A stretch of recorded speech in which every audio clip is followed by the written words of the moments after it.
নমস্কার বন্ধুরা, বনশ্রী স্পিরিচুয়াল চ্যানেলে আপনাদের সবাইকে স্বাগত। প্রাচীনকাল থেকেই মন্দির, পূজা, আর্চা এগুলো নিয়ে ভারতবাসী বরাবর আবেগী। দেবতাদের সম্পর্কে নানা তথ্য জানতে তারা সব সময় আগ্রহী। ভারতবর্ষে এমন অনেক মন্দির আছে যেখানে লুকিয়ে রয়েছে বহু রহস্য। পুরীর জগন্নাথ মন্দিরও সেগুলির মধ্যে অন্যতম। এই মন্দিরের পেছনে রয়েছে এমন কিছু বৈশিষ্ট্য যা শুনলে সত্যি শিউরে উঠবেন। পুরী ঘুরতে গিয়েছেন অথচ জগন্নাথ দর্শন করেননি, এমন বাঙালি পাওয়া কার্যত অসম্ভব। যারাই পুরীতে জগন্নাথ দেবের দর্শন করেছেন তারা জানেন এই রহস্যগুলি কতটা জটিল। এই মন্দিরের ইতিহাস যতটা পুরনো, ঠিক ততটাই অলৌকিক এই মন্দিরের রহস্য।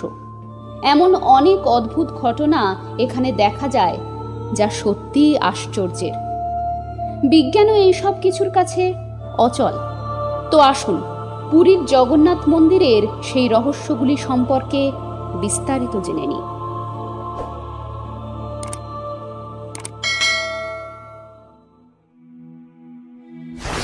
কথিত আছে পুরীর জগন্নাথ মন্দিরে নাকি ভগবান শ্রীকৃষ্ণের মৃত্যুর রহস্য লুকিয়ে রয়েছে। দাপর যুগে শ্রীকৃষ্ণের অন্ত্যেষ্টিক্রিয়ার পর তার জ্বলন্ত হৃৎপিণ্ডটি নদীর জলে ভাসিয়ে দেন পাণ্ডবরা, আর সেই হৃৎপিণ্ডই নদীর জলে ভেসে আসে রাজা ইন্দ্রদ্যুম্নের কাছে। মহারাজ ইন্দ্রদ্যুম্ন স্বপ্নাদেশ পেয়ে এই শ্রীক্ষেত্র পুরীতে তা নীলমাধব রূপে প্রতিষ্ঠা করেন। পুরীর মন্দিরের চূড়ায় যে পতাকা রয়েছে তা সর্বদাই হাওয়ার বিপরীত দিকে উঠতে থাকে। এই ঘটনার বৈজ্ঞানিক ব্যাখ্যা আজও পাওয়া যায়নি।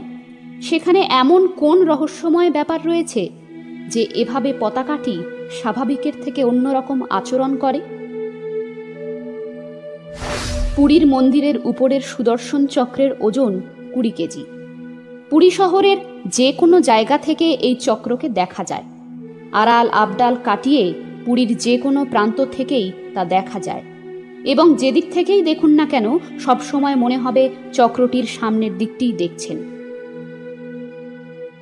পৃথিবীর যে কোনো প্রান্তে আপনি যে মন্দিরেই যাবেন দেখবেন অনেক পাখির আনাগোনা, কিন্তু পুরীর মন্দিরের উপর দিয়ে আজ পর্যন্ত কোনো পাখি উঠতে দেখা যায়নি। এমনকি মন্দিরের ওপর দিয়ে যায়নি কোনো বিমান। অনেকেই মনে করেন জগতের নাথ জগন্নাথের উপরে কেউ নেই। সেই বার্তাই দিচ্ছে এই মন্দির বছরের পর বছর। জগন্নাথ মন্দিরের মোট 4টি দরজা রয়েছে। তার মধ্যে অন্যতম হল সিংহদ্বার। এই সিংহদ্বারের আগে পর্যন্ত সমুদ্রের গর্জনের শব্দ শোনা যায়, কিন্তু তারপর সিংহদ্বারের একটি সিঁড়ি পেরোলেই সেই শব্দ আর শোনা যায় না। এমনকি এত বড় মন্দিরের কোনো স্থান থেকেই এত কাছে থাকা সমুদ্রের কোনো শব্দই শোনা যায় না।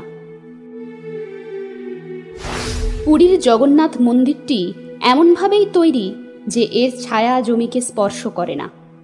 সকাল থেকে সন্ধে অবধি কখনোই আপনি এই ছায়া দেখতে পাবেন না। এমনটা আপনি নিজে গেলেও প্রমাণ পাবেন। এটাই নাকি প্রভুর মায়া। কেন এমন ঘটনা ঘটে তা নিয়ে বাস্তুকারদের মধ্যে বহু বিতর্ক চলছে যুগ যুগ ধরে। বিশ্বের যে কোনো জায়গায় সকালে সমুদ্র থেকে হাওয়া আসে তীরের দিকে, আর বিকেলের দিকে উপকূল থেকে সমুদ্রের দিকে হাওয়া যায়। তবে আশ্চর্যের বিষয় পুরীতে তার উল্টোটা হয়। এটাই নাকি শ্রীক্ষেত্রের মহিমা।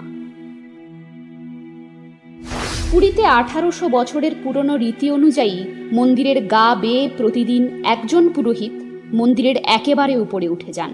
সেখানে গিয়ে আগের দিনের ধ্বজা পাল্টে নতুন ধ্বজা লাগিয়ে সন্ধ্যা দেখিয়ে নিচে নেমে আসেন। আজ পর্যন্ত এই কাজের অন্যথা কোনোদিন হয়নি। পুরীর মন্দিরের সবচেয়ে অবিশ্বাস্য বৈশিষ্ট্য হল জগন্নাথ দেবের মহাপ্রসাদ।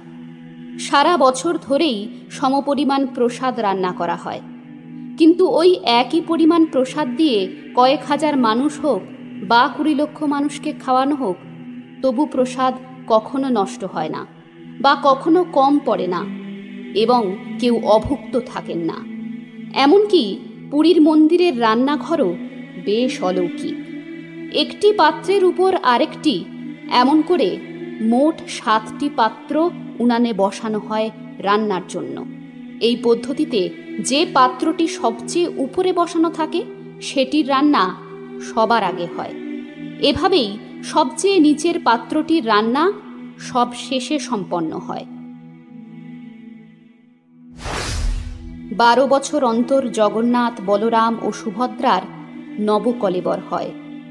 জগন্নাথ, বলরাম, সুভদ্রার মূর্তি যে কাঠে নির্মিত হবে সেই গাছের কতগুলি বিশেষ বৈশিষ্ট্য থাকে। যেমন সেই গাছটি নিম গাছ হবে, অথচ গাছের মধ্যে চন্দনের গন্ধ থাকবে। গাছের মধ্যে শঙ্খ, চক্র, গদা ও পদ্মের চিহ্ন থাকবে। আর গাছের ওপর দিয়ে কোনো দিনও কোনো পাখি যাবে না, গাছের উপর কোনো পাখি বসবে না, এবং গাছটি সাপেরা ঘিরে থাকবে ইত্যাদি। বলা হয় যে এরকম গাছের সন্ধান প্রতিবার স্বপ্নাদেশের মাধ্যমে মুখ্য পুরোহিত পেয়ে থাকেন। তারপরেই হয়ে থাকে নবকলেবরের প্রস্তুতি। এটা শোনা যায় যে জগন্নাথ দেবের মূর্তি পরিবর্তন আজ পর্যন্ত মন্দিরের কোনো পূজারীও দেখেননি। যখন এই মূর্তি বদলানো হয়, পূজারীদের চোখে কাপড় বেঁধে রাখেন এবং তার 2 হাতও কাপড় দিয়ে বাঁধা থাকে। তাতে কেউ এটি দেখতেও পান না এবং মূর্তিটি স্পর্শও করতে পারেন না। পূজারীরা বলেন এটি খুবই আশ্চর্যজনক একটি মুহূর্ত। এই সময় যদি কেউ ওই কক্ষে প্রবেশ করেন তাহলে তার মৃত্যুও হতে পারে। পুরীর জগন্নাথ মন্দিরের শেষ রহস্যটি হল গুপ্তধনের চাবির রহস্য।